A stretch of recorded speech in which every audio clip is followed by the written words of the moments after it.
Hi everyone, how you doing? So I decided to do a video for 50,000 views, which I'm kind of surprised my YouTube got. Thank you guys. It's all for you anyway. These are all my own thoughts and my own strategies to solve situations. But I found that a lot of people tend to find them quite insightful and useful. And I've been really appreciating a lot of the comments I've been getting as well. It's encouraged me to really do a lot more towards the videos. For instance, this video I'm focusing on under-stimulation, which someone actually suggested to me on a question they were asking me. Now I thought, yeah, this is a great choice for a video because a lot of people don't understand that under-stimulation can be an issue during relationships and social group dynamics and stuff like that. So I decided to focus on that for my 50,000 view video. In other news, I've moved back to Melbourne and I'm staying here for now. No plans to go overseas again, and I'm working on creating a social help book for young adults and young teens with Aspergers. Now, I'm trying to make it more structured and a lot more easy to digest, basically, with helpful hints and a basic structure of my technique to engage into social dynamics and to learn them easier, so that you guys can apply to it. But there's going to be bits where you guys need to make the effort that you're going to put into creating who you are socially. Anyway, so back to under-stimulation. God, so usually not doing anything about this. It's always the overstimulation ones I'm dealing with. Anyway, this is an important subject nonetheless, and I've broken it down into some more digestible ways, so hopefully it becomes really helpful for you guys. Okay, this video is going to cover under-stimulation and my personal experience with it and how I managed it. The points I will be covering are lack of empathy, number 1. Number 2, being lost, so lost and confused, not quite understanding what's happening in the situation. 3, lack of understanding, that's an important one, guys. 4, impact on group environments, so basically how being understimulated, so basically there's no emotion or kick or push to balance off of, so you don't know where to go with in groups. 5, ways to reconnect. Yes, I'm actually adding more helpful hints and more of my strategies that I use within social situations that have brought up my social skills to a point where I don't even really need to use these strategies or dynamics anymore. I can just be myself and express myself the way I want, and I know where my boundaries are and my skill levels are. So that's a good one, and I'm going to be putting more of that kind of stuff in my videos.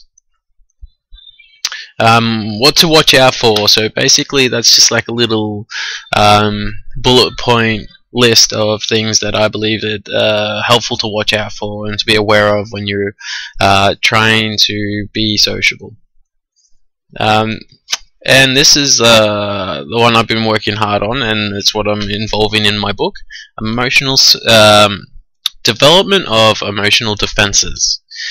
Now, this is an important part of the mind, and it's an important part of pretty much any social situation, is being the person you want to be, but not letting yourself flip out from situations, or to even just circle the drain because emotionally you keep telling yourself how upsetting or how bad something is. But more details on that later. And last one, number 8, removal of anxieties. Basically, it's my little how to remove anxieties from social dynamics and situations, so that you don't bring it with you into the situations and end up tripping yourself over it, because anxiety and fear is pretty much the hardest part about being social with people. If you can overcome your fears and your anxieties, then the rest will come more naturally to you, and your sense of self will be a lot stronger. Alright guys, so lack of empathy. Common problem with understimulation is a lack of empathy. Oh, by the way, just so you guys understand, when I'm saying understimulation, I'm referring to the fact that you might be in a social situation and you don't feel much. You don't feel the feelings you think you should be feeling, if that makes sense. I know everyone's had the situation where they've felt this in one way or another, but I think that a lot of people undermine it and just see it as part of life, part of being social. But the truth of the matter is, I've noticed a lot of people suffer from this lack of desire, this lack of input, and it comes from stress and anxiety that you've developed over the years and NLP'd into your own mind. NLP is when you associate an emotion with a thought process and the situation. Okay, so a common problem with understimulation is the lack of empathy, which stems from being disconnected from the situation emotionally. And the most common reason for this is anxiety. Its blocking effect can stop even the most confident people in their tracks. One example would be, One example would be if someone came up to me when I was with my friends in a group and we were at a bar. This person just came straight at me, starts abusing me for no reason. I wouldn't know what to do. I'd be shocked, I'd be confused, I would start getting anxious, and I would not know what to do. And that's what I mean when I say anxiety blocks. It's a blocker. It blocks other emotions and reactions because you're just like, whoa, what goes on here? What's the best choice of action here? You don't know because you've been shocked. And even really socially confident people and emotionally intuitive people still get stopped in that because we're all human. Okay, and so don't be too hard on yourself or others for being anxious, so don't be too upset when people get anxious with you or you get anxious with them, because if you do, it's a bit silly because you are just human after all. You're going to make errors and you've got to learn by your errors a lot of the way. I know I did. Alright, number 2, being lost. So often I will feel the sense of lost direction or the alone feeling while I'm in a group because something is triggering my anxiety or stress. Now the problem with this is that if you let this continue, it can become a creeping depression and a self-exiling behavior which can destroy friendships and relationships. Oh. Sorry guys, just getting used to this recorder. Okay, whoa, doesn't like my elbow being about here somewhere. Alright guys, so an example of that is when I was a lot younger. Ah, stupid camera.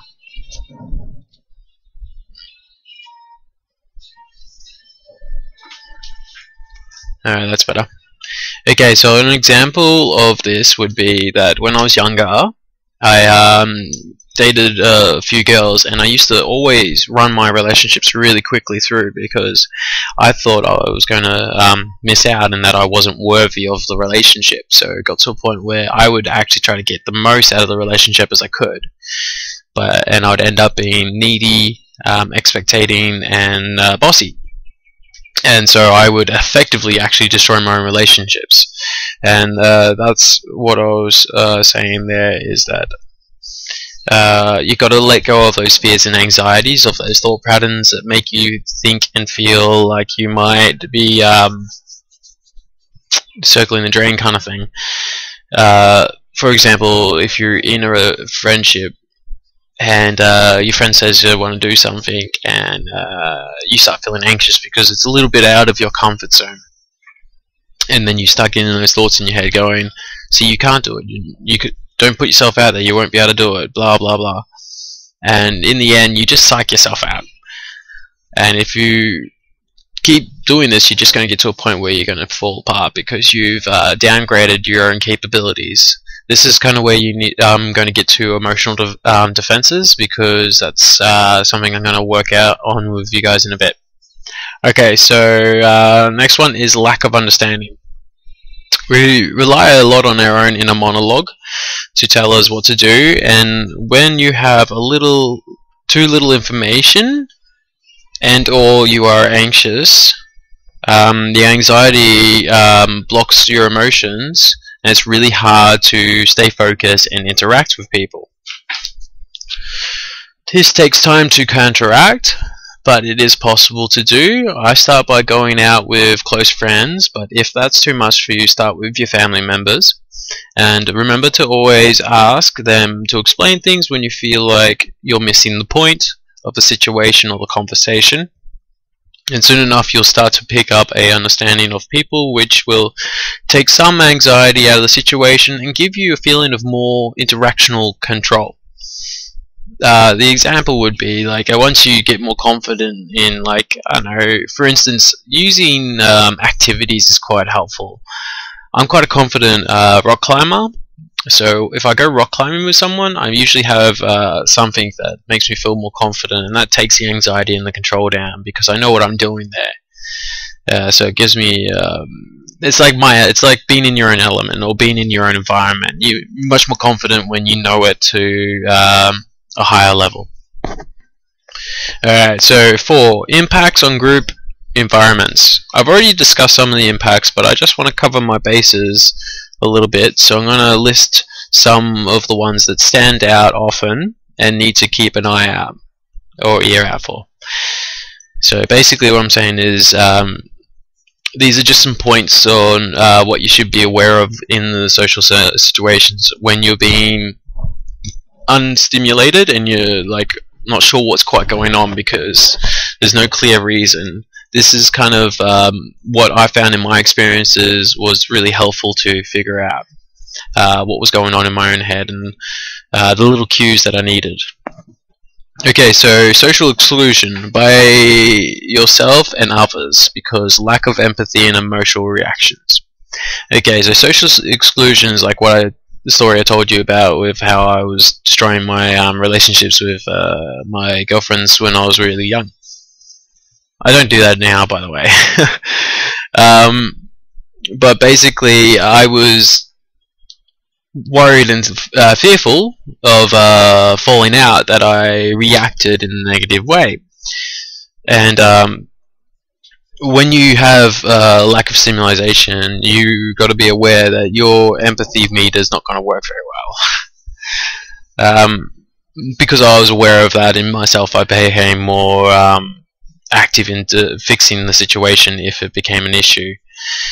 Though this doesn't mean you need to or have to feel what other people feel all the time. Don't feel pressured into always understanding another person's point of view. That's something you don't always need to do, because a lot of the times it's the way the people are communicating and it's up to them to learn to communicate more clearly. So as long as you're communicating clearly and you're communicating what you want or need to understand in the situation, most people are really helpful at actually giving you the information you want. So just trust people to be responsible for how they deliver their information when they communicate to you. Okay, anxiety impact. If anxiety is not addressed, it can easily turn into depression and grow even worse, so face your fears, because I know you can, guys. I know because I've done it. I spent the last 11 years doing it, and becoming socially adept when I was so socially inept was difficult. Hard work, but I just knuckled down and did it. I tried to understand as much as I could, and it wasn't until later when I started realizing it wasn't just about the people and understanding the people and why they felt that way, but it was also understanding what was going on in me and what I was telling myself in my own head. Don't tell yourself stories, it will not help. Alright guys, confusion, which can cause a lack of reaction or bad decisions and be socially damaging. Okay, what I mean by this is that if you're in a confused state and you don't understand what's going on, you feel really uncomfortable but you feel like you have to act, it's better off not to. It's better off to just stop and breathe, relax a bit, and if you're not understanding the points, communicate with the people you're with. If they're your friends, then they will explain the situation. If they don't help you out, well, that's your decision whether you consider them your friends or not. I honestly prefer people who can have jokes and be a lot of fun, but if I seriously ask them something, if I need a hand or something, they will stop in a second and go, oh, this is what I meant by this. They don't make fun of me, because my social skills are not the same as theirs, and it took me a long time to get them high enough so that I can interact with pretty much anyone I meet nowadays and not be socially inept. A lot of people always say to me is, I can't believe you've got Aspergers, when they ask me. And even some people on this YouTube channel have put comments and messages about accusations about it as well, which I found quite negative. But the funny thing was there was someone else there to defend me when I wasn't even aware that the comments were being made, which was really nice. It's nice to know that there's people out there that can speak their mind comfortably and not be aggressive about it. I find when someone's being aggressive or angry and raging like that, they usually got some kind of fear or well, hurt, so to speak. And I felt like the person who was attacking me was just hurt simply because I made it look easy. The truth was, it wasn't easy. I've spent the last 11 years of my life becoming capable, and that is what I've been spending my time with. Alright, so back onto what I was talking about. Alright, moral dysfunction. Yes, it does happen. This pretty much ties in with confusion, and basically it's the same old jizz. It's basically, don't let other people make your decisions for you. If you start getting pushed into peer pressure to make a decision that you don't actually morally agree with, speak out and tell them your position. Don't just tell them your opinion. Go, alright, my position is I'm not comfortable doing that, so I'm not going to do that. And most of the time, people will respect you more for speaking your mind than going along with what they wanted. They may not like it, but a lot of people tend to respect you a lot more after you've stood your own ground on a subject. That doesn't mean that you should be deaf and completely adverse to their suggestion. Like, be open-minded and just simply say, it's cool if you do that, but that's not something I want to do. Yeah? Alright, guys.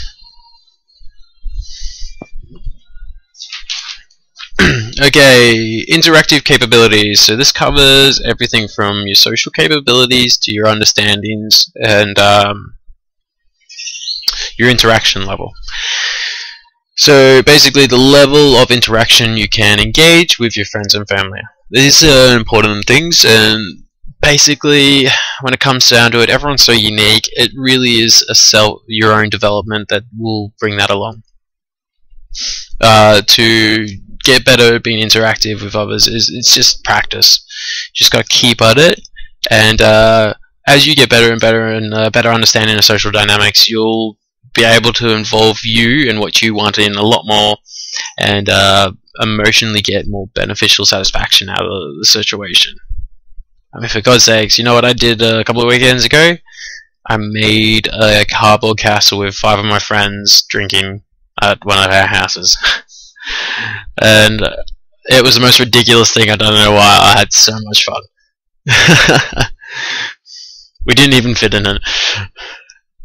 Alright, handling changes. Now, I find that I used to be like this, and a lot of people I've met with Asperger's and autisms happen to have a very structured plan for things, and when that goes wrong, it tends to raise a lot of anxieties and stress. My only advice for this is to try and not be so attached to the outcomes and the situations that are happening. If something's going the way you like it and it changes on you, look for the opportunity, look for how to make the change a beneficial factor to your life. This is what I've done, and this is how I've coped with it. I've come to a point where I feel like I'm an opportunist of situations. Basically, if something turns out a little bit better or can be swayed in a good way, I then find it a useful kind of tactic. Alright. But I think the keys there is to relax a bit more and not to be hung up on what's actually happening. Just be involved in the moment as much as you can so that you can enjoy having fun with your friends and developing your relationships. Alright, 5. Now we're getting to some more of the interesting stuff. How to reconnect. Ways to reconnect, sorry. Now for the helpful parts. The main cause of under-stimulation is fear and anxiety, so if you can bring it down or even remove it altogether, you will feel and be in more control.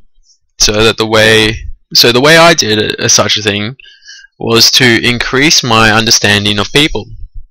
Now, this is basically my tactic for dealing with nearly every situation that I have in my life, is to comprehend it logically and then apply emotion and moral standings towards it.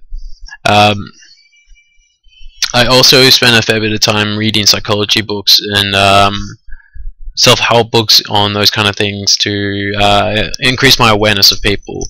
Though in the end, everyone's a unique character, so you can't comprehend everyone, but you can get to a point where the social norms are easy for you to understand, which will take down the anxieties and make you feel a lot more comfortable. Anyway, one thing to suggest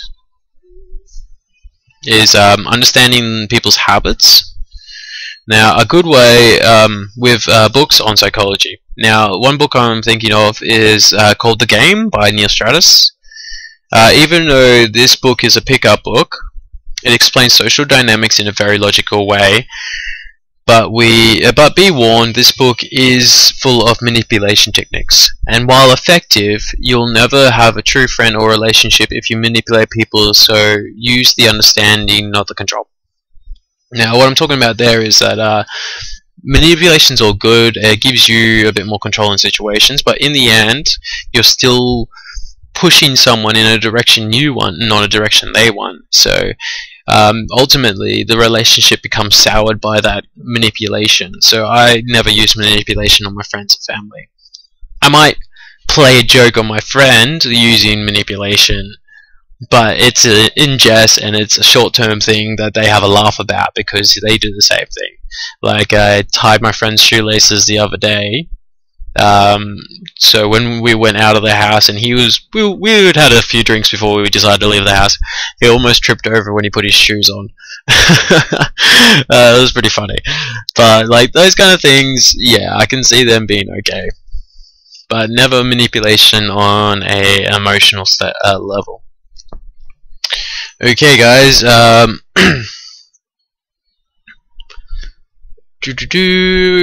to watch out for. This is kind of my bullet point things that I noted within myself and my experience on what to focus on, like what to be aware of when it happens in your life. Okay, first one is feeling distant, alone when with people, and confusion over why someone did something. Obviously, ask them if you don't understand. And irritation over people or others' feelings, or your own feelings. Sorry. So basically, that's emotions. So if you feel distant, it's a good time to stop, take a breath, and go, okay, what is making me feel this way, and see if you can figure it out. And alone with people, if you feel alone with people, stop and look at it. See if you're actually telling yourself anything negative. Are you going, why am I here? What am I doing? I don't fit in. If it's any of those kind of things, you need to stop yourself and give yourself a hard talk and go, I can do this. And then associate that feeling and thought with something that was productive in your past that you were socially able to do. That's how I've been doing it over the years. I've been systematically proving to myself by pushing myself into social situations and overcoming every fear and anxiety to a point where I cannot deny the fact that I can do it, that I am capable enough to do certain situations. Well, all of them really. I mean, I've proved it over and over, so I've become more comfortable with it. And recently I've been working on actually changing that, but that's what we'll get into in a minute. Alright. Strange looks. If people are giving you strange looks, ask them why, and if they feel wronged and they're right about it, that's if they're right about it, so you got to check it with your own moral judgment, because some people manipulate you with this. Take responsibility for your feelings and your reactions. People will often forgive you for minor slights, well, even major slights, if you take responsibility for your action and you apologize to them directly and you just talk it out. Don't be fearful of confrontation in this way, because people give a lot of respect for this. Some of my good friendships are actually even stronger because of dealing with these kind of situations. Though, surprisingly enough, my best relationships happen to not have those issues, because I'm just in sync with those people and they're in sync with me. Which you'll get once you get older and more capable of the situations. Alright. Too much anxiety? Maybe it's time to go. Maybe it's time to take yourself out of the situation and relax. Because maybe you've already been pushing yourself and you've had a good time and you've managed to get something out of your time you've spent. So what I'm saying here is, don't push yourself until you're sick. Don't push yourself till you're falling over. Know when to relax a bit and take the pressure off yourself as well, because you are only human, even if you might be Asperger's or autistic. We're just a different type of human. We're just a difference in a natural evolution of life. It's going to be interesting to see what becomes of Asperger's and people with it in the next 30-40 years. At least I'll be alive to see it. Okay, next page. Okay, dissonance. Sorry, light on my face. Dissonance. Dissonance is a term that refers to a lack of synchronization and pattern, a wrong feeling, a disturbance in how the night's going. You can kind of sense this once you get to a point where you become a little more sensitive to your intuitions. Oh, really, that sun is just the wrong spot, isn't it? Anyway. So dissonance is a good technique to learn once you get the hang of it. It's kind of, well, I'd say it's pretty much just that intuition when something's not quite right and it turns out to be correct. Alright. Alright, soon this video is going to cut out. Alright. Development of emotional defenses. Now, this is the good stuff. This is the stuff I've been working on recently. So the real helpful self comes out. Now the way I do this is to double check what I'm saying to myself. Up here. Even now and then, usually when I sense my feelings between negative or unhelpful. This is normally when something in my head is saying the wrong thing. So check what is making you feel disconnected or wrong. Because you may just be telling yourself a load of crap.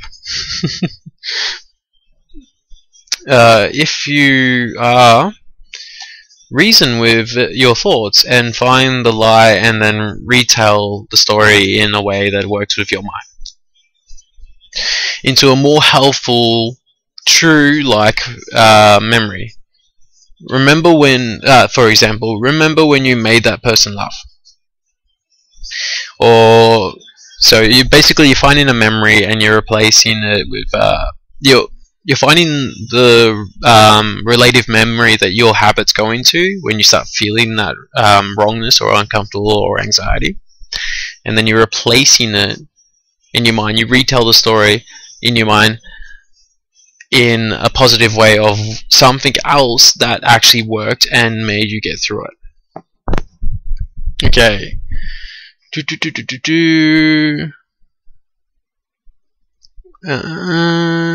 Another example, what about when you won that round of pool with your mates at the pub? So it's always about the situation and find something beneficial. So once you've done it before, you can do it and enjoy it. Okay, I'm gonna have to finish this video and go on to the next one and make a part 2, guys. So thanks for listening to part 1 of Under-stimulation. I hope it's been good for you, and you'll get the next video as soon as I finish it and upload it. Alright, guys.